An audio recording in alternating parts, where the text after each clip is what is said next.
Ahí sí. Bueno, primero saludar a la distancia, vía remota, a nuestro amigo Nelson Carroza, a Camila Cosiña, que tiempo no verlos por acá. Bueno, ellos son parte de la historia del instituto y bueno, primero quería solamente agradecer esta instancia, agradecer la iniciativa de Javier, que consecuente con sus líneas de investigación y lo que él ha trabajado, y también de vinculación con el medio, con las organizaciones, con la problemática de la vivienda, los temas de desalojo, ha ido instalando progresivamente una serie de proyectos de investigación que se han ido consolidando, pero también desde el punto de vista de la extensión con el diplomado en vivienda, en conjunto con la Escuela de Arquitectura. Y nada, pues, los que están acá son autoridades en estos temas. Nosotros recurrentemente lo hemos visto en estas iniciativas de Javier y agradecemos que se han dado el tiempo de ser parte de una semana de planificación urbana donde tenemos múltiples actividades. Yo particularmente tengo que hacer clase ahora, pero afortunadamente entiendo que todo esto va a quedar grabado y después va a ser, porque también hay algunos municipios, y eso te comento, Javier, que hoy día me escribieron que no podían, pero querían ver si después podían tener acceso al material y al conversatorio que en el día de hoy. Así que celebro esta instancia y espero que efectivamente hayan buenas reflexiones en un tema álgido, un tema de agenda pública y que todavía creo que hay mucho que decir desde la academia y desde las organizaciones sociales y de aquellos que les preocupa y entienden la importancia que reviste hoy día este tema para el país. Eso, muchísimas gracias y bueno, que disfruten también el almuerzo. Eh, en Camila entiendo que está tomando once, como diríamos acá, y bueno, Nelson está en paralelo. Eso. Gracias, Javier. Gracias, Vale, Arturo. gracias Arturo. Yo también paso la pelota acá porque en realidad la actividad es de Ana. Yo pongo el lugar. Obviamente he participado en varias de las reuniones del comité de desalojos, pero quien lleva aquí es Ana. Entonces, si tú quieres partir presentando quiénes van a estar, o si quieres digo la lista yo. No, Ok, tenemos un programa bien nutrido de personas que van a participar. Ana y yo vamos a abrir un poco, o estamos ya abriendo esta bienvenida del tema de esta mesa que le estamos poniendo en vez de desalojos, la planificación participativa o desde abajo, como le decimos de otras maneras, del territorio.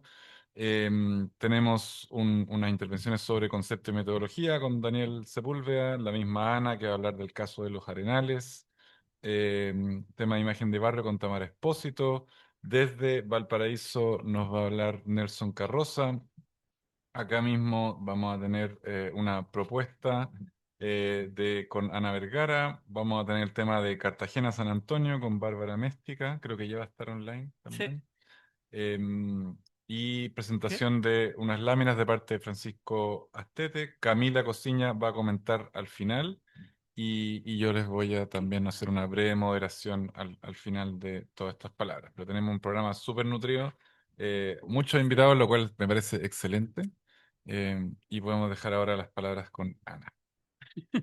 Muchas gracias por esta nueva oportunidad, porque hace un año, en esta misma semana de planificación, ya estuvimos con la Red de Derechos Humanos y Desalojo planteando una denuncia sobre el hecho de que Chile está avanzando hacia esta tendencia de optar por la violencia, por la fuerza, para resolver un problema social que es un problema tanto por las limitaciones de la capacidad del Estado como del mercado, y que hay necesidades sociales y hay muchas variables complejas que cruzan los desalojos y que cruzan la realidad de los campamentos. Pero independientemente del hecho de que posiblemente en los próximos meses, sea quien sea que llegue a este gobierno,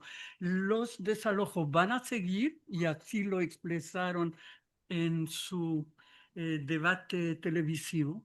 Em, Tenemos identificado que pueden haber como 20.000 familias más que estarán en la calle, y que estarán en la calle en un momento de una emergencia habitacional. O sea, es una incongruencia a la cual hemos llegado y desgraciadamente es una tendencia en América Latina. O sea, no es solo aquí en Chile, sino que como lo hemos analizado y lo hemos tenido la oportunidad aquí también con Raquel Rolnick de entenderlo más a fondo, es un problema que está cruzando. Entonces, lo que buscamos es desde distintos frentes, tanto la red, estamos denunciando los la violación de derechos humanos, pero a la vez estamos trabajando en distintas comunidades y distintas realidades para demostrar que se puede absolutamente revertir y dar una solución desde el territorio y desde la organización de los territorios. Entonces, el planteamiento que vamos a desarrollar aquí es una propuesta de resistencia, son alternativas que surgen del territorio y que requieren todo tipo de acompañamiento técnico. Entonces, desde el Colegio de Arquitectos, el Comité del Hábitat y Vivienda, del cual somos aquí varios miembros. Entonces, lo que hacemos es acompañar estos y está también, por supuesto, el Observatorio de Participación Social y del Territorio de la UPLA que apoya también esto. Entonces, entramos el aparato. Daniel Sepúlveda. El Daniel Sepúlveda. Hay que correr como la tercera lámina. Esto era el desalojo y la presentación de la red. Y aquí pasa. Ya. Son por láminas. Sí. Ya. Bueno, buenas tardes. Tenemos. Bueno, buenas tardes. Tenemos poquito tiempo. Voy a tratar tengo mucho que decir y tenemos muy poco tiempo. Entonces voy a tratar de decir los titulares y siempre podríamos en otro momento profundizar en estos temas. Javier, Lo que yo, lo que yo quiero mostrar es un trabajo que fue una AFE, una actividad formativa equivalente presentada para un magíster en la Universidad de Chile en el INVI de Hábitat Residencial, que busca crear una metodología de trabajo para planificación urbano, comunitaria, popular, eh, a propósito del caso de la Villa La Unión de Quilpué, que es el caso que vamos a exponer más adelante. O sea, es un trabajo que bebe, digamos, por un lado, como insumo empírico de la situación de la Villa La Unión, que se produce desde el 2013 en adelante, empieza a desarrollarse y después es víctima del incendio y después se vuelve a ocupar esos terrenos y ellos hay un plan maestro que desarrolló un equipo de profesionales de la UPLA y sobre esa base ahí está la expectativa de cómo se sigue avanzando.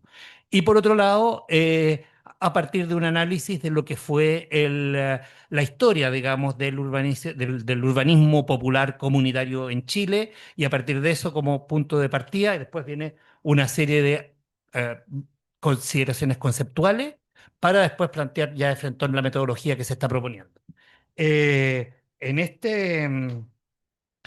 Voy a dejar esto sin modo avión, mejor. No, pero ahí Vale. nos van a apoyar Valentina y Sí. Javier para el tema Ya. del tiempo.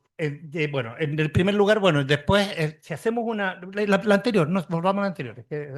Eh, en esta primera columna es un paso muy esquemático sobre lo que ha sido la historia de la urbanización popular en Chile, partiendo por el hecho de que la fundación es un gran acto de encubrimiento de todo lo que había con anterioridad, digamos, todo lo que pudiera ser algún tipo de urbanismo indígena, del cual se sabe muy poco. Recién en el 2017, en los trabajos de Rubén Stever y Gonzalo Sotomayor, descubren que Santiago era un asentamiento incaico y hay una cantidad increíble de infraestructura de riego. Sin embargo, no tenemos ninguna noción de qué tipo de asentamientos concentrados había en este valle, si bien sabemos que habían más de 80.000 personas, según los cronistas, que es 3 veces más de lo que había al término de la colonia.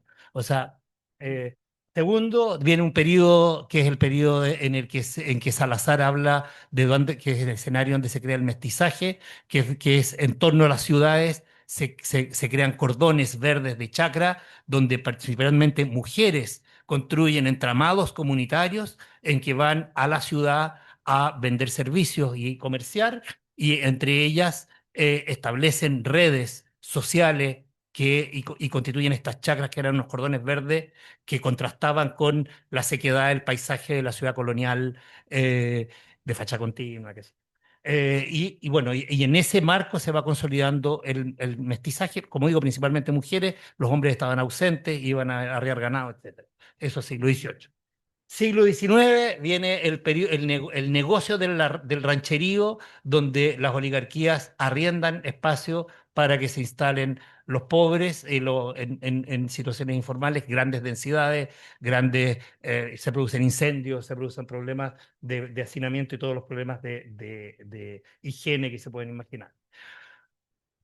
A comienzos del siglo XX aparecen las poblaciones callampa. Las poblaciones callampa hay un tema que es importante resaltar, que lo resalta Mansilla, digamos, que es cómo existe una cierta tolerancia a lo que allí ocurre, básicamente porque se consideraba como el derecho, se consideraba un derecho de autoprotección el que existiera y eso se ponía por encima finalmente del derecho a la propiedad. Hay un tema que tiene que ver con la situación actual.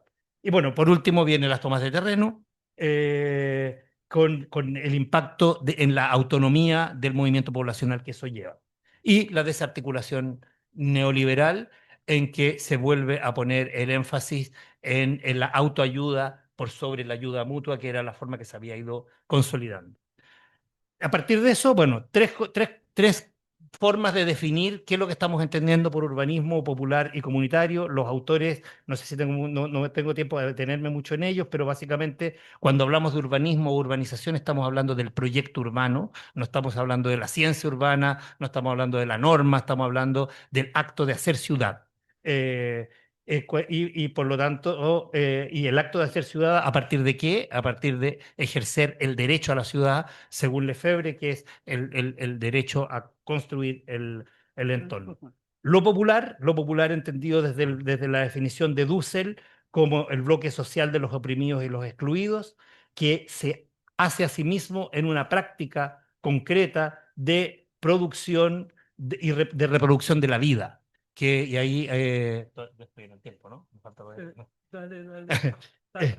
y, bueno, y lo comunitario a partir de la gran discusión de los comunes que conceptualizan Dardot y Laval, con todos los antecedentes anteriores de Elinor Ostrom, etc. Pasemos a la siguiente. A partir de estos conceptos, construye una metodología que se basa básicamente en tres autores: el concepto de Paulo Freire de la pedagogía del oprimido, el método analéctico que desarrolla Enrique Dussel, y dos autores europeos, alemán y franceses, que toman de la idea de Christopher Alexander del lenguaje de patrones, aquella obra de los años 70, toman la posibilidad de construir patrones de lo común y que podemos identificar formas de construir relaciones comunitarias y graficarlas a modo de patrones. La metodología se basa básicamente en 6 fases, en que el punto central es cómo se va generando una comprensión del otro. Primero, una fase preparatoria en que el otro es el otro poblador, que es una fase preparatoria en que logramos comprender, y por eso es el tema de la analogía que nos permite acercarnos al otro, que es un similar no igual que debemos entender, y es un esfuerzo por entender, y hay una serie de actividades que van asociados a eso y una serie de patrones que se empiezan a crear. Los rojos son los patrones de lo comunitario que se van construyendo. Lo que está en blanco son las actividades de cada una de las etapas y lo que está en amarillo son las definiciones de cada una de estas etapas. La segunda etapa es una etapa en la que realmente se avanza hacia la comprensión del problema, es el diagnóstico. Es el diagnóstico, pero es un diagnóstico que se construye desde el conocimiento situado, en el debate, en la deliberación de los pobladores que están planificando. Eh, la tercera etapa es cuando se va construyendo un horizonte común y se va construyendo en el fondo el plan maestro urbano, o sea, en este caso contamos con un plan, pero ese plan debe ser cruzado con el debate anterior y lo que va produciéndose en el seno de la comunidad. Eh, Después viene el encuentro con la exterioridad, el encuentro con el otro. ¿Y cómo planificamos ese encuentro con el otro? Que es justamente el sistema mercado-estado con el cual disputa esta construcción de riqueza social que está desarrollando la comunidad. Y que el Estado y el mercado tienden a disputarlo para convertirlo en bien de cambio. En la disputa por el suelo, la disputa por el territorio. Eh, y por último, o sea, viene una quinta etapa que ya es la etapa de factibilización concreta, de llevar a la práctica el plan, de construir propiamente tal, que obviamente que es una etapa que dura varios años, y las etapas no necesariamente son lineales solamente.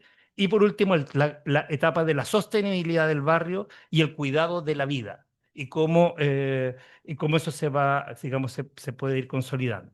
Como digo, no tenemos el tiempo de meternos en cada una de las actividades que esto implica, pero ahí están, digamos, que podremos extenderlo en nuestro momento. Sí. Nos vemos desde la práctica. Ajá. Bueno, muchísimas gracias, Daniel. Em, ¿Cuál es el aparato? Ya. Eh, ya. Entonces, hacemos un salto a la práctica y es una práctica desde el campamento o el macro campamento de los Arenales en el sector Logonilla de Antofagasta y que es una toma que existe desde 2012, empieza, se consolida 2015 y llega a tener entre 1.500 y 2.000 familias y con movimiento porque pasan y cambian cosas, pero hay una capacidad de organización que se desarrolla en los Arenales desde 2016, 2017 y que logra primero a, digamos, responder a las obligaciones de el comité impuesto por el Serviu, pero que no corresponde, son realidades más de dirigentes que de territorio y que logran estructurar la organización, pero sobre todo la organización de las mujeres de los Arenales baja a la calle y empieza a definir una estrategia de erradicación haciendo ciudad. O sea, desde 2018, a través del trabajo de la educación de las mujeres, logran formular su idea del derecho a la ciudad. Y dicen, la ciudad que queremos tiene que ser bonita y la definen en todos sus detalles y al final dicen, esta ciudad no existe, pero lo que sí queremos es ser parte de su construcción.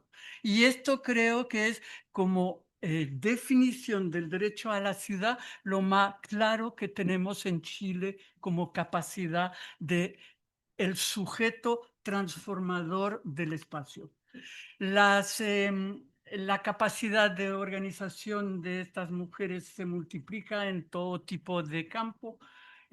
Por ejemplo, durante la pandemia que tuvieron que dar de comer, porque cuando te dice enciérrate en la casa, aquí lo que hicieron es encerrarse en el macrocampamento. Y no solo tuvieron que dar de comer a las 1.500 familias, sino que a todas las familias que estaban de peruanos y bolivianos que estaban intentando salir de Chile y que la municipalidad los mandaban ahí para que se las arreglaran. Así llegamos a este tipo de complejidad en los territorios. Entonces, la capacidad de organización, de dar de comer y de tener una cooperativa de trabajo para producir el pan. El pan es la harina, el agua, la sal y dos o tres cositas, pero si lo enfocas desde la interculturalidad, porque en los arenales hay 85% de familias de todos los países de América Latina, entonces haces del pan un elemento de circulación y de identidad y de arraigo. Em, y con un buen proyecto de Corfo, pero claro, típico, o sea, hay el proyecto de Corfo, lo aprueban, funciona la cooperativa, pero después viene la municipalidad y les quita la licencia por los temas de higiene. Típico. Así es los problemas que tenemos cuando hablan. Y la capacidad de organización de estas mujeres que negocian directamente con la empresa eléctrica e instalan medidores en todas las casas y luminaria en los pasajes. La capacidad de trabajar y de, con un apoyo del programa Know You City, el Dwellers, Slum Dwellers International, logran formular como la primera idea de qué hacer de este entorno. Y en 2018 formulan esta idea de plan maestro. Y es con diversidad de densidad, no es como en San Antonio, no es mi lote de 300 metros, no, es una propuesta de ciudad con diversa densidad para poder hacer de este espacio la centralidad de Lo Bonilla, que es como los bajos de Mena de Antofagasta, o sea, es un sector muy deprimido y muy precario. A partir de 2022-23, la comunidad formula su plan de radicación haciendo ciudad. Formula cómo llegar al plan maestro. Y después el ministerio empieza a entender que sí es posible hacerlo. Y esto es muy importante de entender, que no es solo una relación de acompañamiento técnico a un proceso de organización, sino que en qué momento entra el Estado y cómo. Y esta imagen al final es el inicio del plan maestro que está desarrollando ahora la consultora Urbe y que está avanzando despacio. Problemas del plan maestro es que es muy abstracto y entonces tuvimos que recurrir a apoyos de una arquitecta que pudiera apoyar el avance. Exacto. Eh, Este, Ahí está. Bien, pero para... enseña la maraña, ¿eh? Es que esta la llaman la maraña enredada y es cosa seria. Sí. Bueno, ahí está las condiciones del macrocampamento hoy en día, ubicado cerca del borde cerro.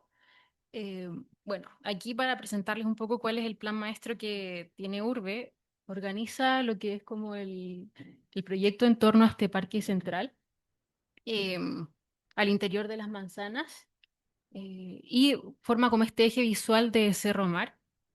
Bueno, este proyecto contiene 8 macrolotes de residencias que albergan más o menos 1.460 unidades, que eso corresponde a la cantidad de familias que pueden y también quieren radicarse en los arenales. Eh, Ahora, el tema va con el tipo de vivienda que se ha presentado, que son estas multifamiliares de 5 a 9 pisos, manteniendo esta doble crujía, pero es como un bloque muy regular, lo que no le da este carácter de barrio a los arenales al proyecto. Bueno, es importante, como mencionaba Ana, la idea de hacer este subcentro Lobonilla, que mediante talleres participativos de la comunidad se definieron qué programas debería incluir este subcentro. Por ejemplo, estacionamientos enterrados, anfiteatros, terrazas y también equipamientos comunitarios.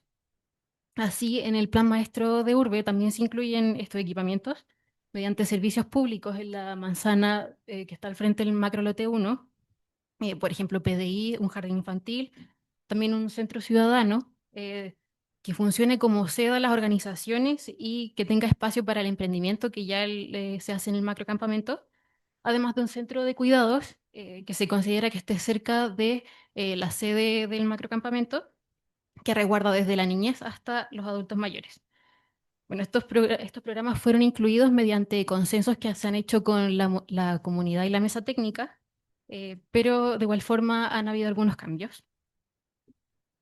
En mi propuesta va más específico en relación con la vivienda y con la arquitectura que podría tener el plan maestro, ya que surgió como esta necesidad de imaginar cómo se podría haber una identidad de barrio más clara, especialmente cómo adaptando diferentes proyectos como de vivienda social distintivos, se podía implementar mayor diversidad, tanto en alturas, en formas de relacionar a las comunidades y también en construcciones.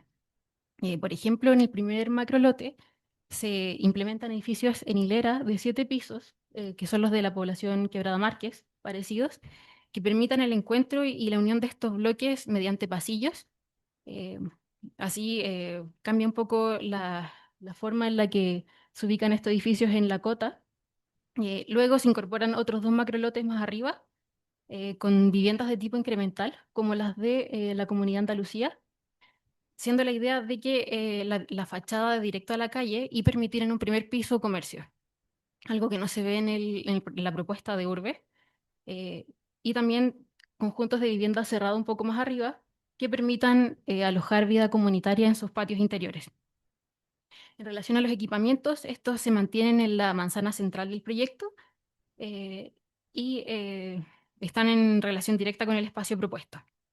Bueno, aquí en mi propuesta también hay otro factor que nos parecía relevante con Ana, que es el de las viviendas transitorias. Eh, la implementación busca evitar el desplazamiento y romper las redes que ya están conformadas en los habitantes. Además, consideramos que existe un terreno serbio un poco más abajo, que es el que está ahí, el cual fue implementado el proyecto y que pretende alojar las primeras viviendas de transición, que serían más o menos 70 unidades. Bueno, a estas viviendas se podrían sumar en el borde cerro 3 terrenos eh, que podrían alojar edificios de hasta 10 pisos y aumentar el número de unidades finales más o menos a 600 unidades, más de las que ya existían. Y esta ampliación podría favorecer a futuro la inclusión de habitantes provenientes de otros campamentos de Antofagasta, pensándolo como de una forma optimista.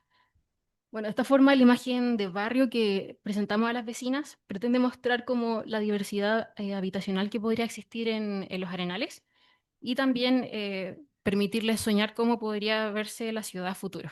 Eso, muchas gracias.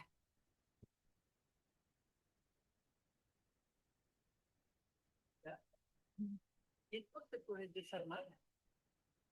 Perfecto. Entonces, eh, siguiente. El siguiente, entonces, esto es un avance, falta muchísimo más trabajo de arquitectura porque, por ejemplo, todo lo que es los servicios y este centro o subcentro del sector Lobonilla también, o sea, necesitamos muchos más apoyos para este tipo de trabajo. Y, y la relación entre lo residencial y los servicios, porque solo va a funcionar si hay una relación visual directa entre donde uno vive.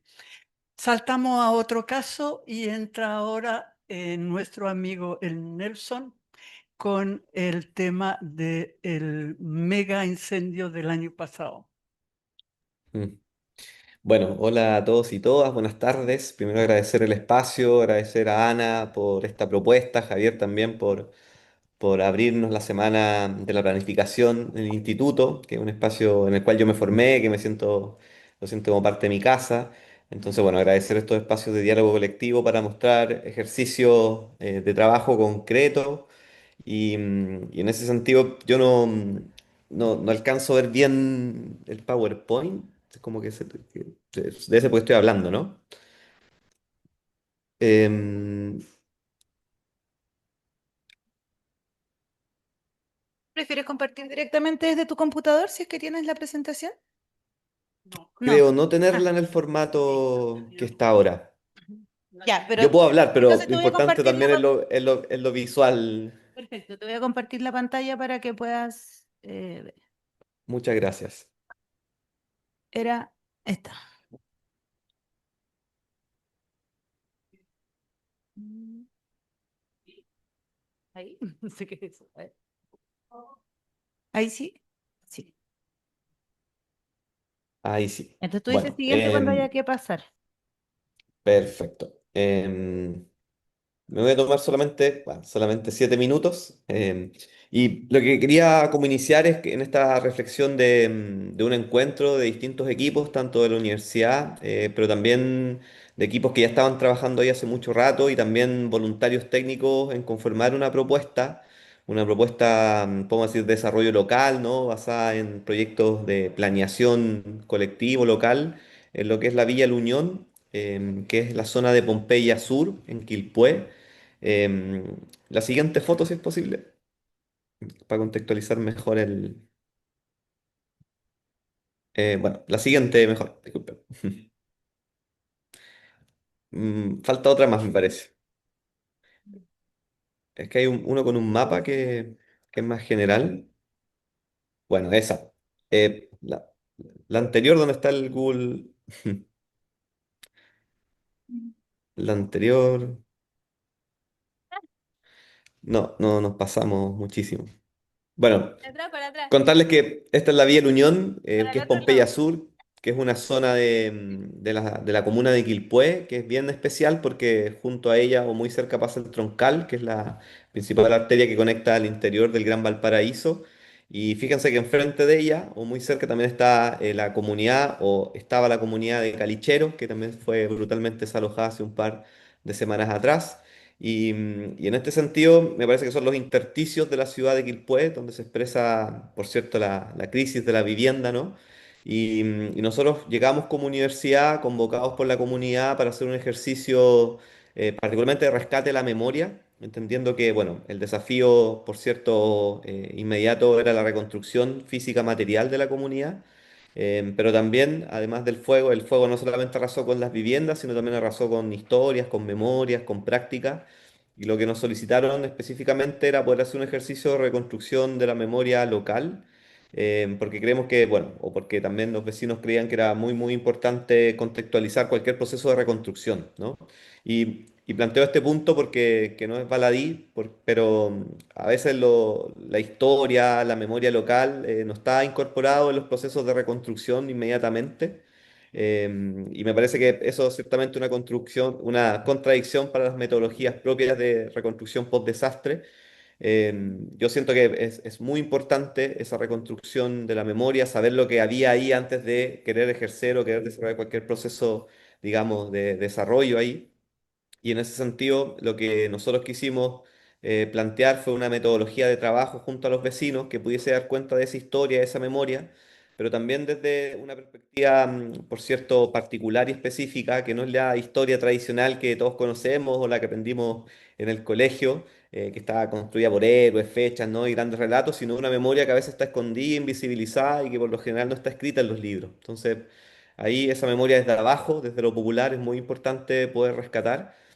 Y en ese sentido lo que hicimos fue un trabajo metodológico sostenido en una herramienta técnica que es la línea de tiempo, una línea de tiempo que es colectiva. Y nosotros tampoco teníamos experiencia previa en este ejercicio y en ese sentido lo que hicimos fue, bueno, hacer un estado del arte a nivel conceptual y metodológico y llegamos, por cierto, a los estudios de Garcés, que tienen mucha experiencia en esto y tomamos una herramienta que es esta y lo que hicimos básicamente fue contextualizarla, situarla como metodología y aplicarla con los vecinos y vecinas. Entonces, En ese sentido lo que hicimos fue un ejercicio de plantear que la historia primero no es lineal, sino que la historia es circular, son ciclos, y poder más que hablar de fechas y de hitos, es hablar de procesos. Y me quedan solamente 3 minutos, y en estos 3 minutos básicamente lo que encontramos es un proceso de urbanización que surge en el 2006 con los primeros como colonos y que fue mutando, ¿no? O de cierta forma fue incrementándose del año 2015-2016 hacia adelante. Entonces, este campamento en particular no es un campamento post-estallido, sino que surge mucho antes, pero que se consolida, digamos, post-estallido social, post-crisis sanitaria. Y en ese sentido lo que nos narraron los vecinos, una historia de su propia organización, de su propio territorio, de sus propias prácticas en él. Y en ese sentido, lo que nos comentaban era básicamente cómo cuando llegaron había lazos muy fuertes en el territorio, de mucha solidaridad, de mucho cuidado, y que en relación justamente a las pugnas y luchas que tenían, por ejemplo, por querer radicarse en el lugar, pero también después con los procesos vinculados a la pandemia, y posteriormente en el incendio que lamentablemente acontece en el lugar, esa acción colectiva, ¿no? Esos lazos territoriales se van degradando, se van, digamos, erosionando. Y en ese sentido, cuando nosotros nos encontramos con ellos, pocos meses después del incendio, básicamente el diagnóstico común era que la participación social estaba muy, muy baja y que para cualquier proceso de reconstrucción, para poder disputar de cierta forma la radicación ahí en el lugar, era muy importante poder nuevamente vincularse. Y ahí es que ellos resignificaron el concepto del propio barrio, ¿no? Que siempre se conocía como Pompeya Sur, y lo que ellos propusieron ahí, este concepto de Villa La Unión. Ahí hay fotografías de las devoluciones, de todos estos procesos que, bueno, porque cosas de tiempo no puedo comentar, pero lo que está ahí básicamente es el concepto de Villa La Unión como un espacio, digamos, de construcción colectiva, de esperanza, ¿no? De querer generar procesos que, digamos, van más allá de la individualidad, sino que juntos de manera colectiva van a llegar más lejos. Y sobre todo en estos procesos de reconstrucción que ustedes saben están, por cierto, llenos de tensiones. Entonces, lo que está ahí es como este ejercicio que quería comentar que por temas de tiempo no puedo profundizar mucho más, pero está publicado en la revista Hábitat y Sociedad, todo este ejercicio donde hay precisiones técnicas, conceptuales y metodológicas. Y bueno, lo que me gustaría tal vez cerrar, decir que básicamente esta comunidad no es ajena a lo que viven otras comunidades en Chile, que básicamente es una crisis multidimensional de la vivienda, que si hace unos años las comunidades vivían o pugnaban por la radicación, ahora no solamente es por la radicación, sino también por la reconstrucción, como el caso de Quilpué y muchos campamentos en Viña del Mar, sino también además por frenar procesos de desalojo forzosos. Es decir, hay un proceso de agudización de la crisis, hay un proceso de agudización de las desigualdades y me parece que el caso de Vida Unión ejemplifica muy bien aquello. Ya el futuro, ya el proyecto se los va a narrar ahí los futuros, digamos, expositores. Así que muchas gracias y cualquier duda podemos hablarlo en un ratito más. Gracias, Nelson.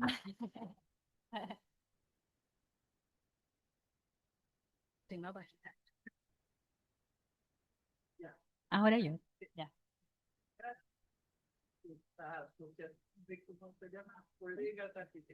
De Colegas Arquitectos Chile.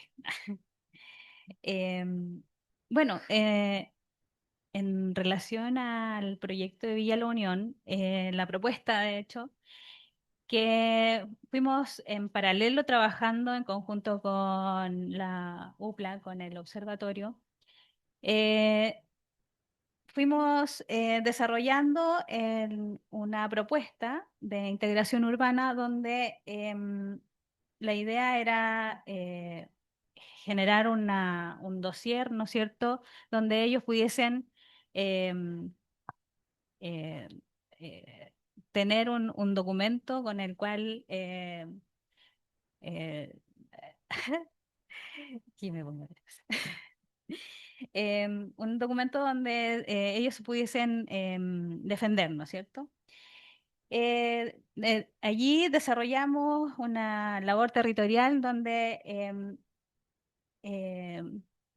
fuimos a terreno, ¿no es cierto? Estuvimos realizando visitas, corroborando justamente eso. Corroborando en sí la catástrofe del incendio y cómo es que identificando en ello los riesgos del territorio. El territorio en sí está ubicado en una área urbana, un 20% de área urbana y el otro 70% en una área rural, ¿ya? Entonces, lo que, bueno, distinguimos pendientes mayores a 30 grados, ¿no es cierto? Cercanías a áreas forestales, que es donde se destruyó, ¿no es cierto? Toda el área, eran 8.500 hectáreas destruidas que entraron a tres comunas distintas, donde fueron 15.500 viviendas afectadas. Entonces, también encontramos remoción de masa y posibles inundaciones en el sector. Entonces, siguiente. El territorio. Entonces, ¿qué es lo que vislumbramos? Que este territorio, el hecho de tener un área rural, para poder desarrollar la propuesta territorial de integración urbana, debiésemos optar por un espacio de mitigación que cubriera todo el borde que hizo que el fuego, ¿no es cierto?, de 1.000 grados entrara a este territorio y quemara casi todo el sector. No sé si hay un puntero, ¿no? Ah, ya, a mí me gusta así. Entonces, tenemos, por ejemplo, toda esta área borde donde se pudiesen dar una fortificación, digamos, y mitigación en relación a la em, em, o sea, ocupando humedales construidos, ¿ya? Y así poder dar una solvencia de agua en las áreas del centro, ¿no es cierto? Y también en el borde, donde pudiésemos tener agua para casos de emergencia, debido a que está bordeado con bosque, ¿ya? Em, es- bueno, no, sigamos. Tenemos diferentes metodologías, o sea, una metodología relacionada con la captación de aguas grises que en virtud de que justamente el año pasado, el 2024, salió la ley para poder comenzar a trabajar las aguas grises en Chile. Entonces, bueno, aquí distinguimos los lugares de vías colectoras en la ciudad, que está marcado con rojo.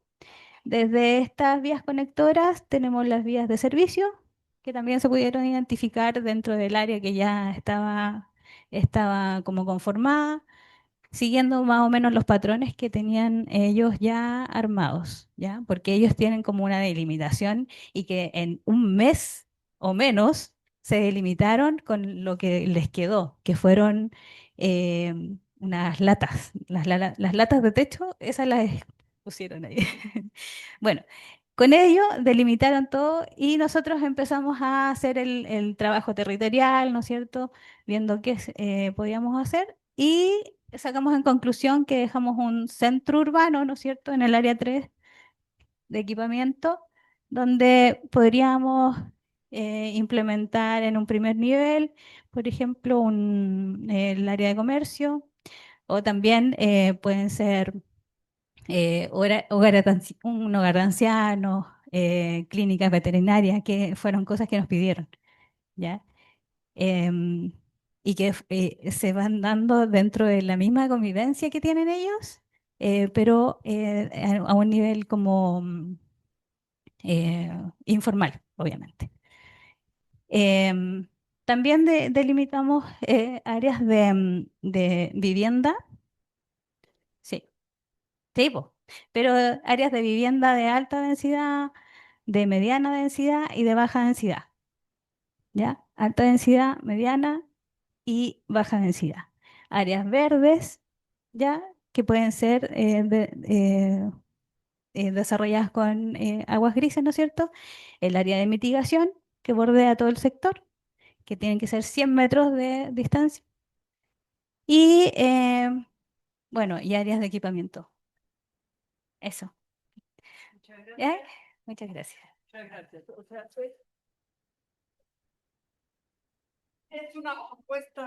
es una propuesta que quedó en el aire. O sea, la dinámica de la reconstrucción en Quilpué la conocemos y este barrio ya está absolutamente reconstruido y tal cual como estaba. Pero lo importante es haber logrado, digamos, reacompañar esta comunidad para pensar otra forma de hacer ciudad y de conectarse con Pompea Sur, porque Pompea Sur es otra área deficitaria en términos de centralidad. Entonces, y ahora eso fue el año pasado y este año nos lanzamos en una aventura aún más grande y que está muy relacionada con el tema de los desalojos. Hace más de 2 años que como la red de derechos humanos y desalojo estamos intentando proponer vías distintas para resolver este problema. Y después nos dimos cuenta que había que hacer otro tipo de enfoque y que el problema de los campamentos está, pero que el problema es de la ciudad. Bárbara. Hola, sí, me gustaría, buenas tardes, me gustaría la posibilidad de que la pantalla se vea completa, entonces yo estar solo con el audio, si es posible, para ir dar continuidad. ¿Estamos de acuerdo? ¿Me escuchan? Sí, te he escuchado. Ya, súper. Hola, ¿qué tal? Mi nombre es Bárbara Méstica, de profesión soy arquitecta y aquí les voy a presentar algo sobre lo que fue el trabajo que hicimos con la comunidad de San Antonio en conjunto con el Comité de Hábitat y Vivienda del Colegio de Arquitectos. Esto con el fin de proponer ideas desde los habitantes sobre cómo regenerar las ciudades de Cartagena y San Antonio. Entonces, acá durante alrededor de 6 meses, más o menos entre abril y septiembre de este año, nos reunimos con el objetivo de generar instancias con organizaciones del territorio. A través de un proceso abierto, sensible y participativo, buscamos proponer desde el diálogo la historia viva y la fuerza de las comunidades que lo habitan. Este trabajo surgió desde la necesidad de pensar colectivamente un hábitat digna y la posibilidad de presentar estas propuestas en el marco de la Bienal de Arquitectura. A lo largo del proceso realizamos 3 encuentros ciudadanos en conjunto con diversas instancias presenciales para la creación de una arpillera colectiva. Arpillera que también fue expuesta en la Bienal como símbolo de la unión entre arte, territorio y comunidad. Aunando el trabajo colectivo con lo individual, logramos declarar una propuesta comunitaria. Eso a modo de resumen de lo que fue el trabajo. Ahora, en esta primera lámina es que entonces damos cuenta del primer encuentro que tuvo lugar en el Centro Cultural y Hostal Patio Ferreiro, un espacio donde trabajan por resguardar el patrimonio de Cartagena. Aquí nos reunimos por primera vez con organizaciones sociales de Santo Domingo, San Antonio, Cartagena, Los Zárate y Las Cruces. Los Zárate vendría siendo como la parte rural de San Antonio. Y aquí cada grupo presentó sus miradas y propuestas sobre cómo piensan la regeneración. Entonces aquí fue una jornada de escucha y reconocimiento mutuo y fue como un primer tejido de ideas y de afectos, como de reconocernos, de saber quiénes estábamos en este viaje. Luego la lámina 2, si la pueden cambiar, por favor.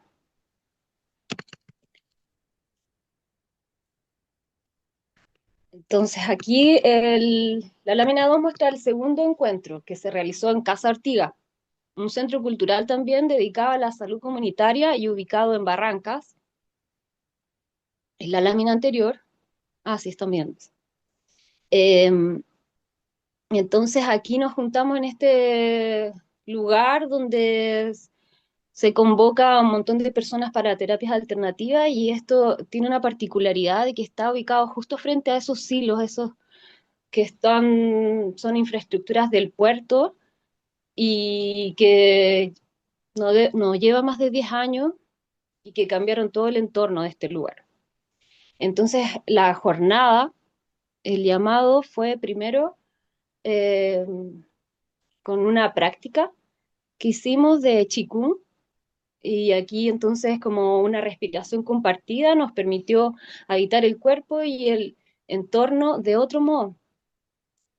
Entonces ahí después, luego de esta actividad, logramos empezar a reconocer las nuevas participantes, porque en esta ocasión llegaron otras organizaciones también, y conversamos sobre las propuestas del primer encuentro, del que había sido en Cartagena. Entonces aquí debatimos sobre la contaminación que produce el puerto, también de la urgencia de un hábitat digno y cómo la empresa portuaria ha ido afectando la calidad de vida de todas las personas que habitan esta ciudad. Entonces fue un momento profundo de reflexión donde la idea de regenerar comenzó a sentirse como una necesidad vital. Después hubo un tercer encuentro que lo volvimos a hacer en Cartagena, donde principalmente nos sirvió para ordenar lo reflexionado en los dos encuentros anteriores y, y entonces empezar a ver más o menos la visión común. De aquí entonces salió la idea de generar esta arpillera. Y esta arpillera entonces fue más o menos el trabajo de unas 3 semanas aproximadamente, donde 4 mujeres específicamente y algunas manos que llegaban en estos lugares donde la hicimos, que también usamos la Casa Ortiga para lugar de encuentro. Ahí fuimos dando forma a este relato compartido, como que en el fondo igual lo entendimos como un relato compartido. Y entonces dio el espacio para la reflexión, el tomar un acuerdo y también fue como un gesto de cuidado entre nosotras. En ese hacer conjunto fuimos unificando nuestras propuestas, tejiendo con paciencia la imagen de un territorio posible ante tanta imposibilidad que estábamos viendo en el camino. Y entonces este proceso no solo buscó diseñar o proponer ideas urbanas, sino también reimaginar el vínculo entre las personas, la ciudad y el territorio. Entonces la regeneración en este sentido se volvió una palabra viva, un acto de memoria, resistencia y de amor por el lugar que habitábamos. Eso fue lo que más estaba como en común de todas las personas que hicimos esta arpillera. Entonces después la lámina 4 representa el momento en que finalmente llega para poder en grupo, entre todas las organizaciones y las personas que hicimos la arpillera, para presentar las propuestas sobre cómo pensábamos que podría regenerarse nuestra ciudad. Entonces, a través de 7 temas nos presentamos como público y al mismo tiempo fuimos la expositora compartiendo temáticas muy específicas que fueron el resultado de este proceso colectivo. En primer lugar, presentamos la arpillera y luego dimos lugar a las 7 propuestas. Entre ellas apareció la idea de cómo el no habitar que otorga el puerto decanta en resistencia. Y también aparecieron múltiples propuestas desde el ámbito de la memoria y patrimonio, desde lo que significa para la comunidad el resguardo del ecosistema litoral y la ciudad puerto.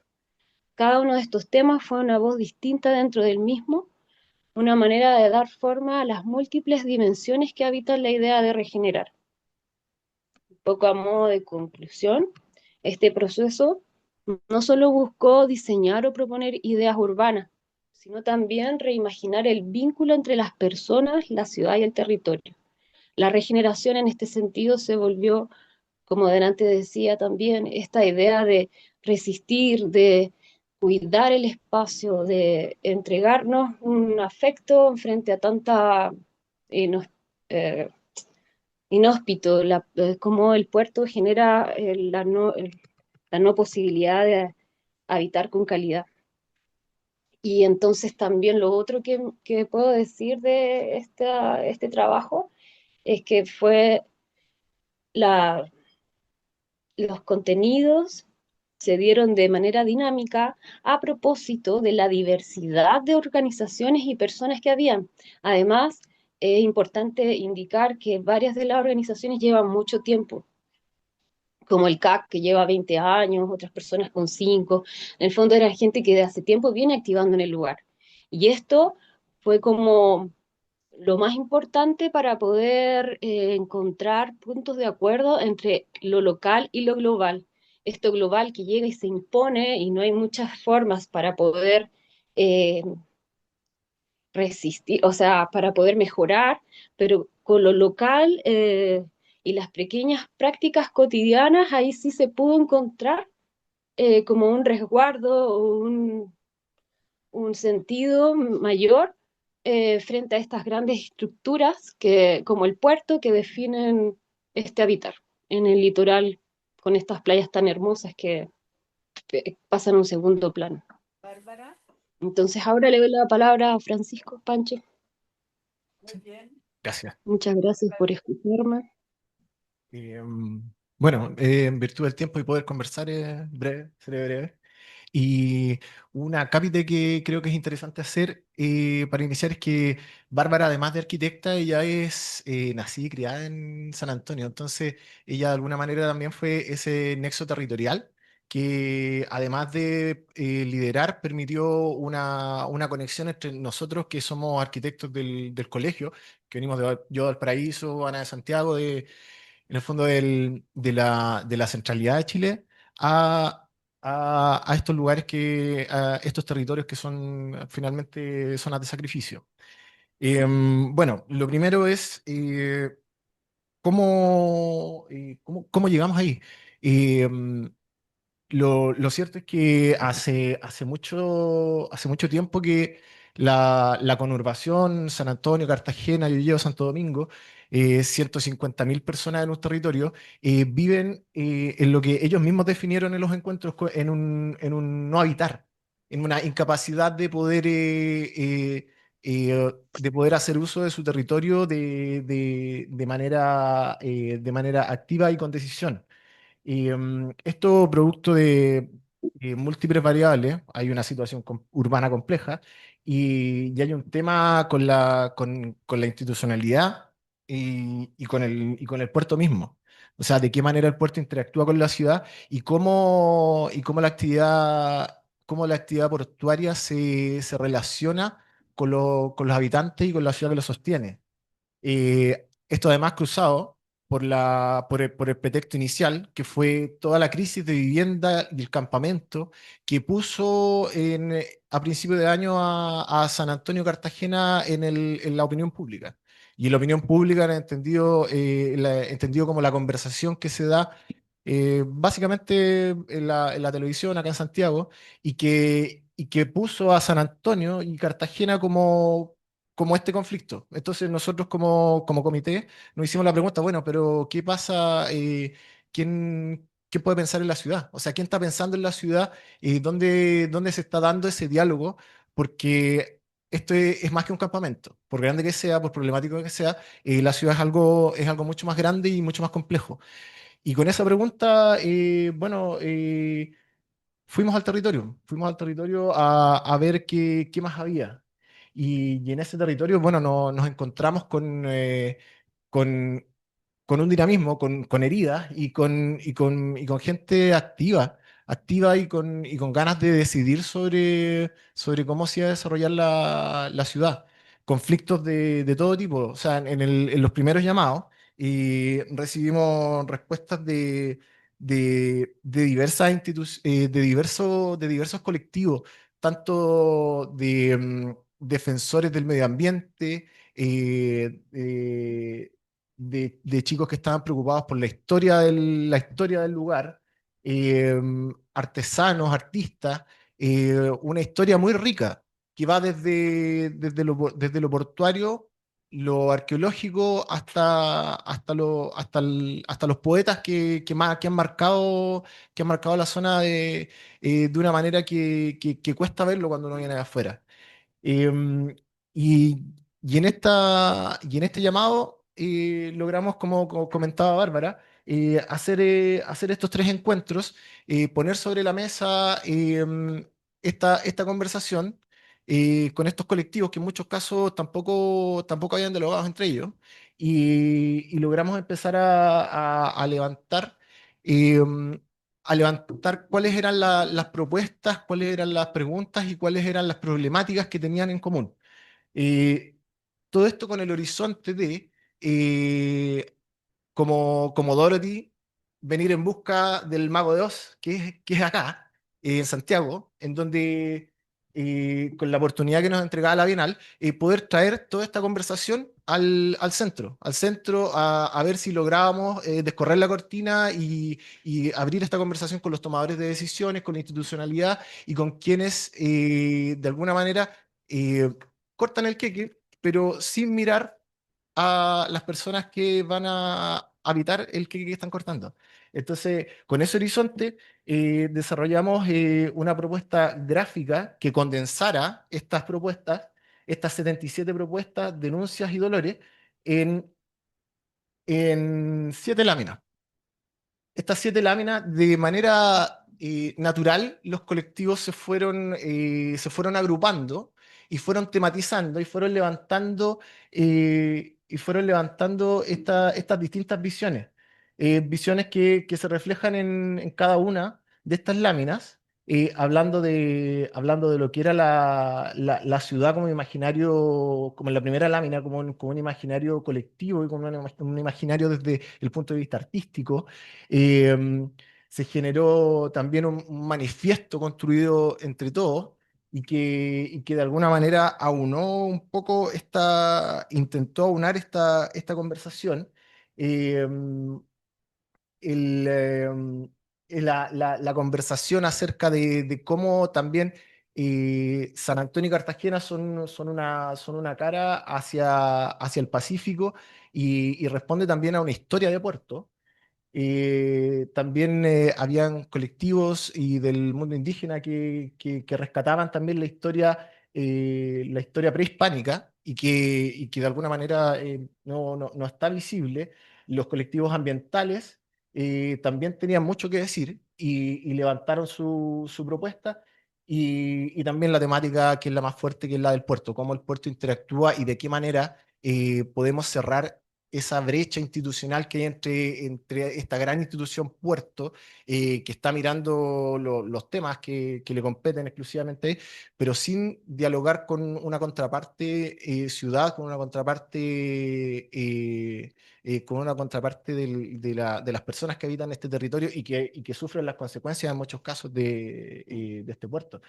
Em, Finalmente, hicimos una síntesis recogiendo imágenes de todo lo que estas personas de alguna manera fueron despertando en este proceso y ellos nos enviaron un- un grupo grande de fotos y las condensamos en este... ¿Mm?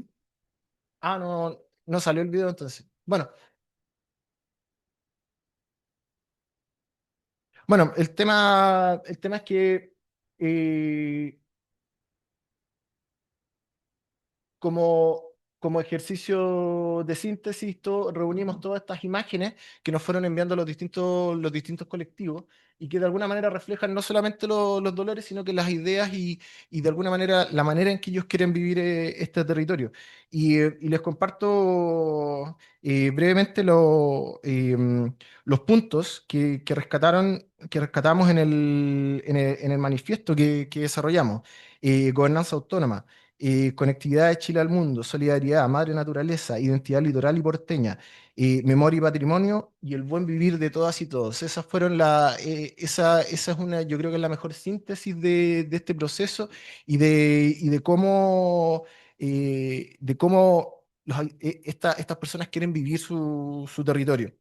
Y bueno, nos quedamos con las preguntas de cómo cerramos esta brecha institucional y cómo este crecimiento portuario y el desarrollo del país completo que carga a estos puntos específicos en el país se convierte también en una oportunidad para mejorar la calidad de vida de las personas.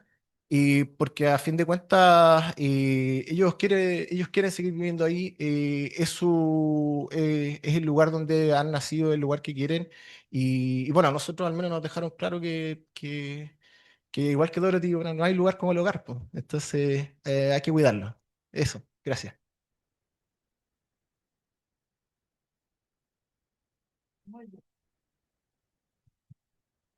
Y nos falta el broche de oro, que es el comentario de Camila desde el otro lado del charco. ¿Me escuchan bien, Ayana? Sí. Bueno, no sé si va a ser broche de oro, de barro, de qué, estoy saliendo de un resfrío, así que Ah, desde ya me disculpo si me pongo a toser a medio camino. ¿Cuánto rato tengo, Ana, para medir mis palabras? a ver, no sé, unos 5, 10 minutos. Vete hablando y cuando haya Perfecto. ganas ¿De interrumpir? de- No, no, si no voy a hablar más de 5 o 10 minutos. Bueno, primero, muchas gracias al Instituto de Estudios Urbanos, a Javier y sobre todo a Ana empujó este evento, nos empujó a todas y a todos aquí a participar en este evento. Agradezco mucho la posibilidad de comentar aquí algunas ideas. Bueno, me llamo Camila Cosiña y tengo un poco un doble sombrero aquí. Por una parte, yo soy parte de la red de derechos humanos y desalojo, que constituimos con hartas personas que están presentes en esta mesa, incluidas, por supuesto, Ana, Nelson, Alfredo, pero también Elizabeth Andrade, que es parte de las dirigentes de los Arenales que han estado flotando en esta conversación, aunque no esté aquí con nosotras hoy día, en Antofagasta. Y también soy investigadora de un centro de estudio que se llama el Instituto Internacional para el Medio Ambiente y el Desarrollo, y está aquí en Inglaterra, y que tenemos un trabajo bastante de muchos años y de mucha como conexión directa con temas de desalojos, con temas de informalidad, con temas de planificación desde abajo, como nos decía Javier al principio. Y quizá decir tres o cuatro cosas que fui anotando ahí mientras escuchaba las presentaciones que realmente creo que han sido muy inspiradoras y sí, tomé muchas más notas de las que podría compartir en 5 minutos. Lo primero que creo que es algo que tanto Daniel en su introducción, pero también en las distintas cronologías que los distintos casos compartieron. Creo que hay algo que queda súper claro y es que es el hecho de que tengamos que tener esta conversación sobre alternativas al desalojo, em, o sea, se debe a que existen procesos de criminalizar ciertas formas de hacer ciudad. A ciertas formas de hacer ciudad, ciertas formas de construir vivienda, ciertas formas de hacer hábitat que como sociedad decidimos criminalizar y decidimos decir no son válidas y que es en ese espacio de violencia institucional, que estas alternativas emergen. Hay ciertas formas de hacer ciudad que no criminalizamos y que pueden ser tanto más legales o ilegales que las que estamos observando acá. Y creo que no, como que no sea esa parte del diagnóstico, nos puede llevar a trampas de caer en pequeñeces sobre como la toma válida, la toma inválida, etcétera, etcétera. Creo que lo que importa aquí es decir, existe un sistema de planificación urbana en la que muchas veces los planificadores urbanos somos cómplices, que criminaliza ciertas formas de habitar. Y que es en base a esa criminalización que tienen que aparecer estas formas de resistencia contra esa violencia institucional.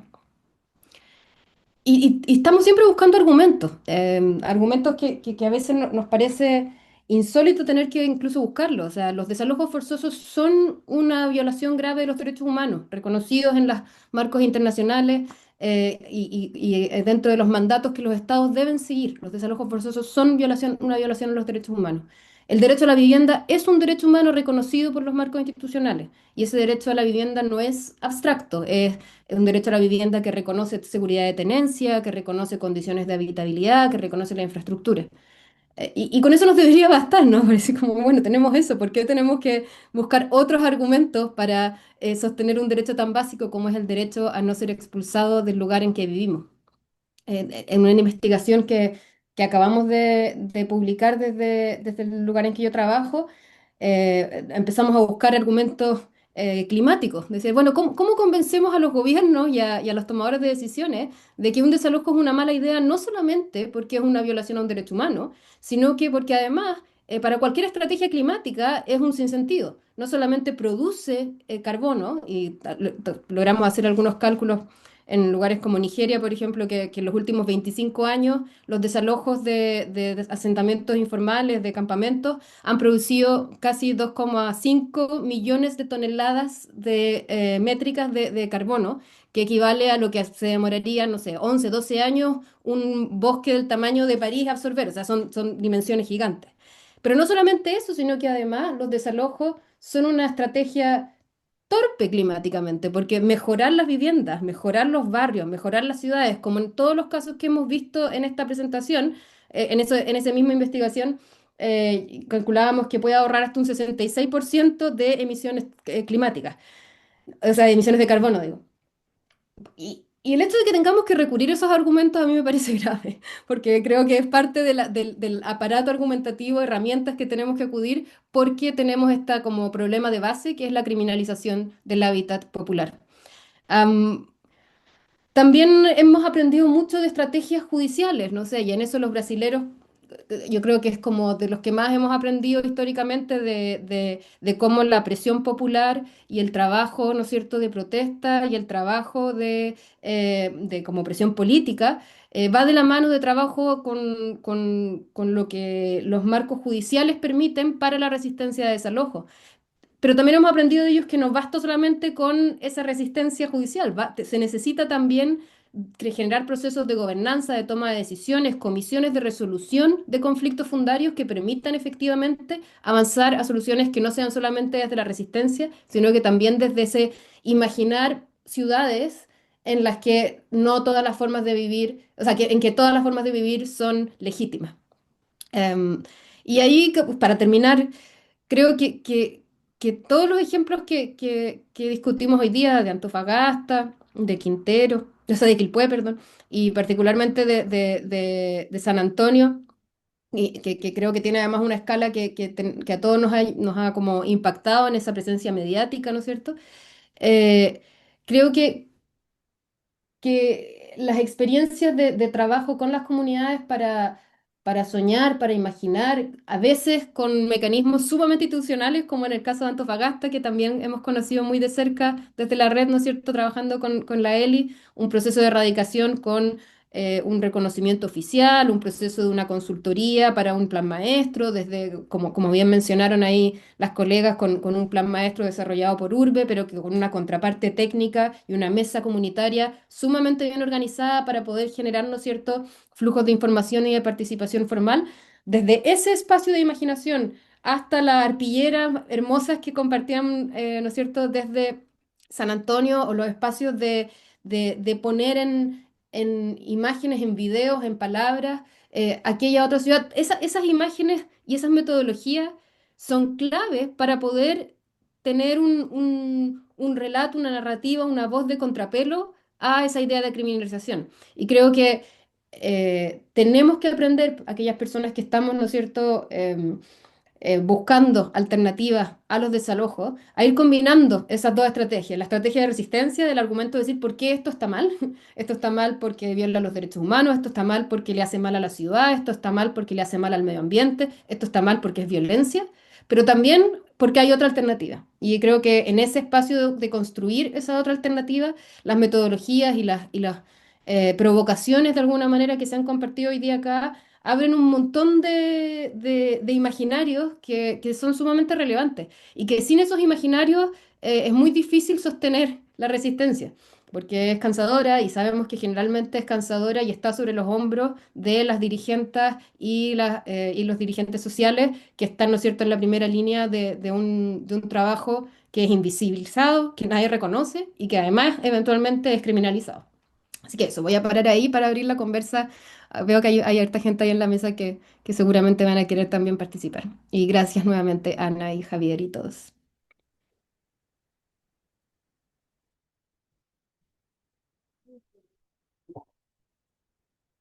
Moderamos las preguntas.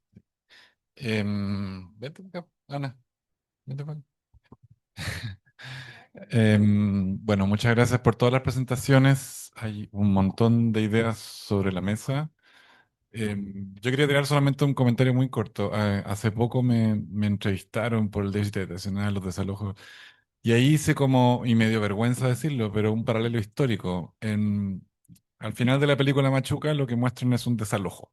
Y esos desalojos son las erradicaciones de campamentos, y que en términos de número eran más o menos 20.000, casi justo lo que está en peligro de ser desalojado ahora. Y lo favorable, entre comillas, de ese escenario era que a la gente la desalojaban para llevarla a una casa construida, con unas llaves, con un techo. La llevaban por la fuerza, con camiones, con fusiles, de la peor forma, pero la llevaban a una casa.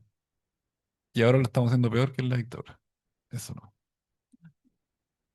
Entonces queremos abrir las palabras Escuchar, después de estas escuchar. palabras tan alentadoras de mi parte. Em, Preguntas, comentarios del público. Y voy a ir con micrófono porque nos escucha la gente del Zoom y además que esto va a quedar grabado en YouTube, así que.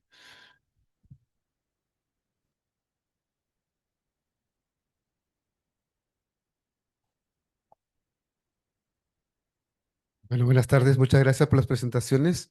Quería enfocarme en una de las que presentaron en el caso de Quilpué, en este proceso de reconstrucción. Vemos que lamentablemente el tema del codiseño, con la gente que hay, generar codiseño para poder generar soluciones definitivas, todavía es un proceso difícil, complejo, el Estado no se compromete, no hay recursos y nadie quiere hacerse cargo. Hubo un caso en Valparaíso en el 2017 donde se generó un proceso de codiseño. Fue algo bastante novedoso y pensamos que a partir de esa experiencia que se hizo con el gobierno regional, iba a ser como a partir de ahí, desde el desde, pero parece que con este incendio nuevo que generó en Viña y Quilpué, como que nuevamente retrocedimos. Quería saber entonces, desde su punto de vista, ¿creen en el proceso de codiseño? Parte de lo que ustedes han levantado, hay elementos que indican que sí, solo que son procesos mucho más largos. ¿Qué debiésemos hacer? Bueno, para poder llegar a, ojalá a eso. Sé que la ley de participación ciudadana en Chile todavía es débil, o sea, no hay una ley de corresponsabilidad, es solo de atención nada más, no es, ¿cómo se llama esto? No es una ley de corresponsabilidad, es solo de consulta. Entonces quería saber un poco eso de los procesos de codiseño y en el caso de Quilpué, ¿hubo algún momento de pensarlo para generar estos procesos de ciudad y que a largo plazo se hacen soluciones más reales y más definitivas para todos? Gracias. Vamos a tratar de agrupar preguntas por aquí. Yo tenía una pregunta directamente para Manuel sobre el urbanismo popular en Chile. Quería preguntarte, ¿qué ves tú del urbanismo popular en estos ejemplos que vimos de Quilpué, de San Antonio, etcétera? Porque yo quedé muy interesada con la metodología que presentaste, pero fue muy breve. Entonces, si pudieras dar como un atisbo de qué es lo que querías explicar en estos ejemplos. Así, breve. Y otra pregunta por acá. Hola, ¿qué tal? Yo no soy urbanista, tampoco estudié aquí, estudié en la Chile. De hecho, llegué por el diario. Mm, Lo que quería plantear, hay una duda que he mirado desde afuera como colega, que aquí hay dos referentes, a la Ana la conozco desde que llegó Pedro Valdivia a Chile, yo creo que estaba ya viendo el tema del urbanismo. Aquí se me olvida el nombre, el autor del famoso libro, Alfredo Rodríguez. Hay dos temas aquí que a mí me preocupan mucho, que van más allá de la resistencia a los derechos humanos, es que nunca, nunca en todas estas reuniones hay alguien del municipio, del gobierno, por último, de algo, porque siempre estamos aquí entre los mismos, que nos vemos las mismas caras, a la misma hora, y después queda como en la nada. Entonces, de repente debiera uno por lo menos hacer una invitación para decir, oye, invitamos al alcalde, al director del sector, al director, al asesor urbanista, para que por lo menos se sientan presionados, porque aquí yo veo mucho trabajo que al final queda en nada. Y el otro tema también que me gustaría tocar, que es un tema muy sensible, que no es que me ponga pesado ni sea el abogado del diablo, pero también hay que ver que las tomas son un tremendo negocio de gente que lucra en forma, digamos, que peor que las inmobiliarias también. Entonces, está claro, el derecho a la vivienda, el derecho al territorio, pero también hay un factor que hay que tener presente y del cual mucho se aprovecha. Gracias. Una pregunta por acá. Bueno, yo quiero hablar específicamente del primer caso, Antofagasta. Yo soy de Antofagasta, soy arquitecta y actualmente estoy en el Magíster de Planificación Urbana. Ha sido un tema de estudio muy interesante. De hecho, me parece maravilloso que lo estén tocando en esta instancia. Sí, concuerdo un poco con lo que dijo anteriormente aquí el colega, ¿o no? Sí. ¿Por qué? Porque al final, bueno, yo trabajé en Servio Antofagasta, entonces me parece súper bien todo el trabajo que se ha hecho. Creo mucho en que se puede llegar a planificar una ciudad desde el mismo habitante del territorio. Estoy totalmente de acuerdo. Pero a veces el problema es cuando no conocemos totalmente el territorio. No es lo mismo trabajar con proyectos de DS1, DS19, etcétera, para personas que son totalmente vulnerables. De hecho, tenemos un proyecto en el cual se hizo nueva planificación de un sector que eran tomas, se hicieron en nuestro edificio de segundo piso y a la semana ya habían matado a 2 personas porque no saben vivir en comunidad. Entonces, es un caso súper fuerte y que creo que es muy importante también hablarlo desde las autoridades porque podemos planificar todo un mundo utópico que para nosotros funciona muy bien, pero si es que esto no se ve desde prácticamente desde la gobernanza, quienes toman las decisiones, incluso hasta cómo se gestiona el suelo, que son años de cómo se planifica, cómo solicito esto, ya sea a bienes nacional o serbio, tampoco funcionaría, ¿no? Yo creo mucho en que esto se puede lograr, pero si no se toman los mecanismos exactos, siento que queda un poco como al debe. Y como que esa es mi pregunta, si es que ustedes lo abordan desde ahí o lo planifican y luego esto lo presentan. Muchas gracias. No sé si hay más preguntas más o Podríamos, con eso tenemos. otra ¿Sí? vuelta, yo quería responder básicamente las dos primeras que habían planteado, la buena que me aludió directamente, y el tema de la, claro, de la Villa en la Unión. A ver, cuando, cuando, cuando estamos concibiendo urbanismo comunitario popular, estamos pensando en que existe una forma de hacer ciudad tan legítima y tan extendida, incluso más del 50%, según lo que decía Raquel Rolnick, más del 50% de los habitantes del mundo habitan en ciudades no planificadas. O sea, es tan importante o más que aquella que hace directamente el Estado o la que hace el mercado. Es decir, hay que observar que hay una manera de construir la ciudad que la hacen las comunidades. Primero. Segundo, que las comunidades, ¿cómo la hacen? La hacen normalmente en un proceso de resistencia, en un proceso en el cual las comunidades construyen valor de uso, construyen bienes para reproducir la vida. Y esas formas esos bienes que construyen para reproducir la vida están en disputa con un sistema de Estado-mercado que finalmente lo que busca es convertir la riqueza social en valor de cambio para generar acumulación. Entonces, en esa disputa y en ese proceso es que se imbrican, porque tampoco es que sea una esfera totalmente separada del mercado y totalmente separada del Estado. Las comunidades organizadas, entramadas y en esta resistencia participan del mercado, hacen uso de las herramientas del Estado, se imbrican en distintos niveles, en distintas instancias con él para construir esta riqueza social que es el hábitat. Y bueno, es desde el punto de vista de las comunidades, la reproducción de la vida, o sea, la producción de la riqueza es una parte de la reproducción de la vida, totalmente al contrario de cómo lo entiende el capital que reproduce la vida para poder tener trabajadores, para poder generar producción, digamos, de bienes y servicios. O sea, por lo tanto, desde esa otra mirada, con esos otros conceptos, con esa otra ética, desde la cual se entiende el proceso de urbanismo popular. Y en ese sentido, las iniciativas que aquí se estaban mostrando se imbrican en ese encuentro que es construir redes, que es construir comunidad y que las comunidades vayan siendo capaces de ejercer el derecho a construir su hábitat y ejercer el derecho a la ciudad.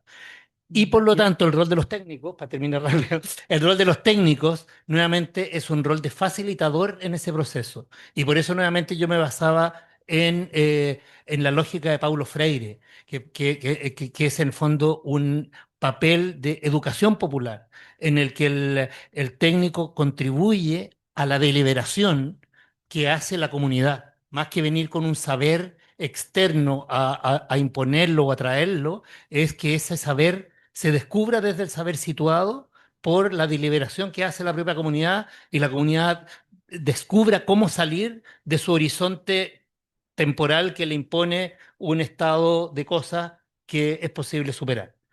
Y bueno, volviendo, tocando esto con respecto al tema de la Villa La Unión, efectivamente se trabajó con el equipo de la UPLA, con el equipo del Colegio de Arquitectos, un plan maestro.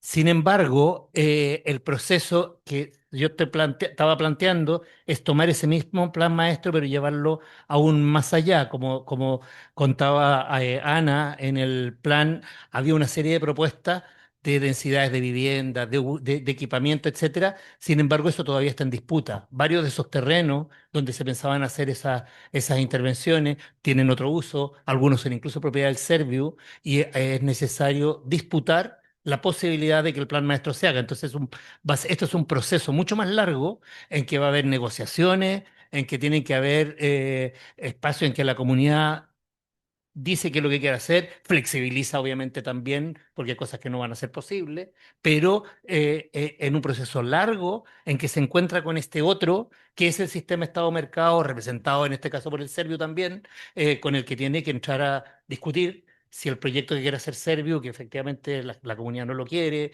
se puede o no se puede, y ese terreno a lo mejor se puede usar para otros usos más bien de equipamientos urbanos, Daniel, más que en vivienda. aras de respeto a los demás, tenemos que... Ya, pero muy cortito. Siempre digo, ¿Sí? ¿Sí? ya, Tenemos ok. que salir ya. Oh, esa palabra. Ya, bueno, me adhiero justamente a las palabras de Daniel y contestándole también a la pregunta que a la primera persona que habló. Para la propuesta Villa La Unión desarrollamos, claro, el dossier y a la vez fuimos realizando solicitudes de reuniones, por ejemplo, con el municipio, con Serviu, Minbu, y realizamos mesas territoriales también. Todo esto fue un trabajo así muy fugaz. Trabajamos todo en 3 meses y fue realmente una maratón. Pero sí logramos llegar a varios sectores gubernamentales donde pudiésemos, o sea, donde pusimos esta propuesta y que además nos solicitaron presupuesto. ¿Qué presupuesto se necesita para esto? Pero ahí quedó esto y ya no sabemos. Vamos a ver qué vamos a hacer. Gracias. Nelson, ¿quieres añadir algo sobre el tema de la reconstrucción? Bueno, solamente decir que y valorar y validar también el ejercicio multidisciplinario que está detrás de todas estas intervenciones, no solamente el diagnóstico, sino también en la propuesta constructiva y en el plan maestro que se hizo.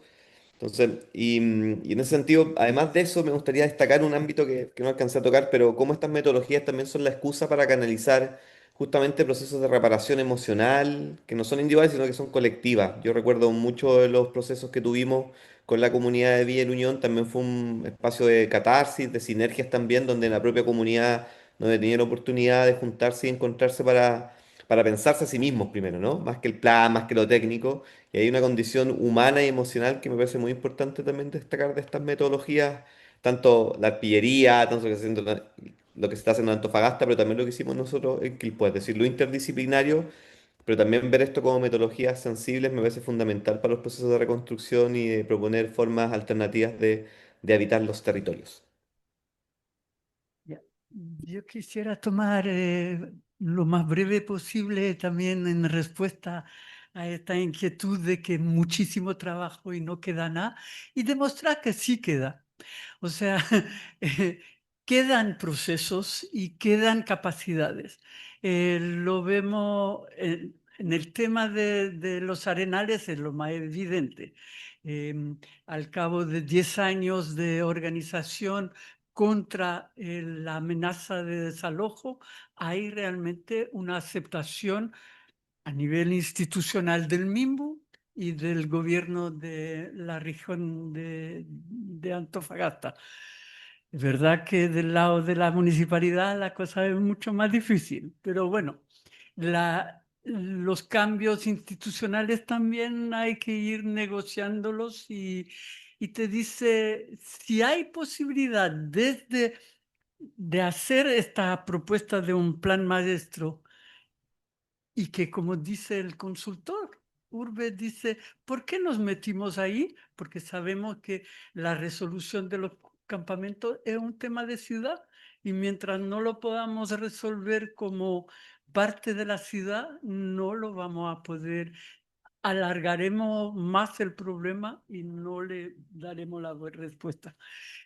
Cuando vemos desde el lado de Cartagena y San Antonio, primero hay, o sea, no es San Antonio, son 4 municipios, es un tema de ciudad y es un tema de ciudad que no existe. O sea, estamos hablando de un concepto de unir un territorio y que no hay ningún aspecto ni constitucional, ni legal, ni normativo que lo contemple. Y sí lo hemos lanzado y las organizaciones locales se están uniendo. La Bienal terminó hace un mes, pero sigue el proceso y ya están surgiendo varias iniciativas para dar seguimiento. Y hay trabajo de aquí, de la facultad, porque hay 3 grupos de estudiantes que están haciendo propuestas también, pero ahí solo a nivel de San Antonio, no se atrevieron a abrirlo como un tema de ciudad. Así que yo siento que no queda nada, hay elementos educativos y de conversa como este mismo que estamos aquí, y para esto se le agradece a Javier. Bueno, gracias, Ana. Una de las ideas que le había tirado a Ana y que la cambiamos al final, pero era la idea de una planificación insurgente, que de alguna manera le pone un... Esos son debates contemporáneos respecto a los tipos de planificación que vienen desde abajo, que son participativos y que tienen que ver con planificaciones donde no hay planificadores, lo cual suena como contradictorio si estamos en una escuela de planificación. Acá les estamos dando pega a la gente y enseñar planificación insurgente y decir que no van a tener trabajo. Pero básicamente es decir que le tenemos que entregar las herramientas para que los pobladores, la gente de base, ellos mismos puedan hacer esa planificación y no depender de un apoyo voluntario, intermitente, etcétera, de algunos profesionales que ocurre. Y eso ha estado ocurriendo cada vez más. Los mismos dirigentes se autoforman, acuden, vienen a nuestros seminarios, organizamos seminarios con ellos, y hay una serie de iniciativas, montones, muchas más de las que hemos mostrado hoy día no solamente respecto a desalojo, sino que respecto a producción social de la vivienda, y que demuestran que la posibilidad de hacer esa planificación desde abajo, insurgente, tiene cada vez más asidero. Es un conocimiento que se va transfiriendo de generación en generación. El hecho de que hayan mencionado el paso de las poblaciones callampa, las tomas de terreno, ahí hay un aprendizaje popular tremendo respecto de cómo se hace ciudad caótica versus ordenada, planificada, y ambos desde los pobladores también. A lo que tenemos ahora, mostraron ahí ejemplos de Ucamau. Ucamau también fue un proceso participativo desde abajo, etcétera, con apoyo, más o menos apoyo profesional, pero siempre desde abajo. Entonces eso, suena como raro que lo planteemos desde una escuela que enseña a profesionales a hacer, a que no van a tener pega, pero es parte de la planificación desde abajo también. Trabajar en conjunto, por supuesto, o entregar herramientas para que se aprenda desde abajo. Hay libros que se llaman Médicos sin Fronteras o Donde no hay doctor, que básicamente donde no llegan. Bueno, ¿Qué pasa donde no hay planificador? Donde no hay planificador. Eso es un aprendizaje que tienen que poder surgir también desde abajo y tenemos que dar esa herramienta. Le damos gracias a todos los que han venido. Vamos a tratar de subir esto a YouTube para que quede online para después y esperamos tener más otros tipos de presentaciones y eventos como este. Así que muchísimas gracias. Muchas gracias a todos y todas. Chao. Gracias. Chao, chao.